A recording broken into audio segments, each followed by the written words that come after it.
$750 միլիոն նոր պարտատոմս ունի Հայաստանը։ Եվրապարտատոմսերը թողարկվել են Անգլիայում ֆինանսների նախարարության պնդմամբ միջազգային ներդրումներն ավելացնելու նպատակով։ Պարտատոմսերը 7,1% տարեկան եկամտաբերություն են ունենալու, որն անիմաստ է համարում տնտեսագետ Հրանտ Միքայելյանը։ Նախարարության պնդումը, թե սա կօգնի պետական բյուջեի դեֆիցիտը պակասեցնել, Միքայելյանն անհեթեթ է համարում։ Հետնապես մեր տարեկան բյուջեի պակասումը այդքան մեծ թիվ չի կազմում։ Ինչի համար է արվում այսքան մեծ պարտքի ձեռքբերելու փորձ, հա? Ըստ մասնագետների, այլ նպատակներով են ստեղծվել պարտատոմսերը։ Վարկածներ կան, որ դրանք ուղիղ կապ ունեն այսպես կոչված խաղաղության պայմանագրի եւ Զանգեզուրի միջանցքի հետ։ Կարող են ինչ-որ ծրագրեր լինել, որոնք դեռ բաց չեն։ Օրինակ, ես նաեւ այդպիսի վարկած եմ լսել, որ այսպես կոչված Զանգեզուրի միջանցքի շրջանակներում երկաթգծի կառուցման մասին է խոսքը։ Եվ Հայաստանը իր տարածքում, որպեսզի կառուցի երկաթգիծը, վերցնում է վարկ, որպեսզի հետո այս վարկը փակի։ Խաղաղության պայմանագրի բոլոր կետերը համաձայնեցնելուց մեկ օր առաջ պարզվեց, որ պարտատոմսերն արդեն կան։ Մասնագետները չեն բացառում, որ սա է Հայաստանի զիջումների գինը։ $750 միլիոն Հայաստանի Հանրապետությանը, որի դիմաց Հայաստանը կկատարի թշնամու պահանջները։ Բացառված չի, որ սա հայրենիքի կենսական շահերը զիջելու դիմաց է։ Պարտատոմսերը տնտեսության զարգացման կամ պետական բյուջեն լցնելու հետ կապ չունեն, ասում են զրուցակիցներս։ Սա էական հարց է եւ փոխկապակցված է նաեւ այսպես կոչված խաղաղության պայմանագրի հետ եւ առհասարակ այդ օրակարգի հետ։ Եվ ցավոք սրտի ես չեմ կարող բացառել էականում, որովհետեւ նախ այս իշխանությունը ցանկացած դավադրապաշտությունը դարձրել է իրականություն, հա, եւ երկրորդը իսկապես սկզբից վերցրել են պարտք, այսինքն այդ եվրոպարտատոմսերը,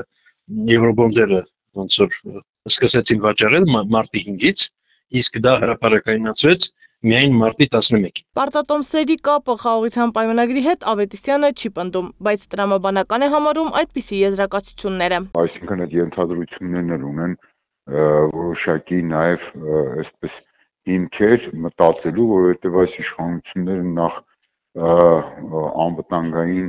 կարևորագույն հարցերը գերգաղտնի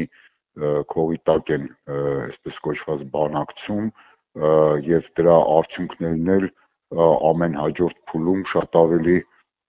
բացասական են։ Նոր պարտատոմսեր, այսինքն արտաքին պարտքի ավելացում, սա է անհանգստացնում մասնագետներին։ Վեսպոնին ակնհայտ է, որ այո բացասական միտումը ավելի խորանում է, նաև ցանկացած դեպքում թե անկախ նրանից թե ինչ ձևով ես դու պետական պարտք գեներացնում, այս դեպքում արտաքին պարտը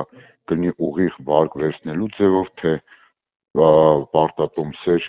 եւ եվրոբոնդեր թողարկելու տեղաբաշխելու ձևով, մանավանդ որ 71% այսպես եկամտաբերությունը կամ հաստատի տոկոսադրույքը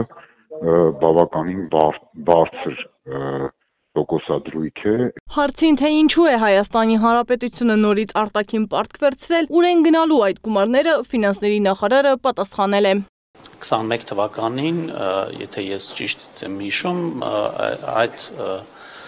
ցուցանիշը 1%-ից ցածր էր։ Հիմա նույն այդ ամերիկյան պարտատոմսերը 4.2-4.3% են կազմում։ Հիմա ամեն ինչ պետք է համեմատել այս պարտատոմսի ցուցանիշի հետ։ Հայաստանի Հանրապետության արտաքին պարտքի ավելացումն իր հերթին նոր թանկացումներ է խոստանում։ Նվազող տնտեսական ցուցանիշով արտաքին պարտքի ավելացումը լի է վտանգներով։ Սեդամակարյան, Գեղամ Ղազարյան, ABC Media։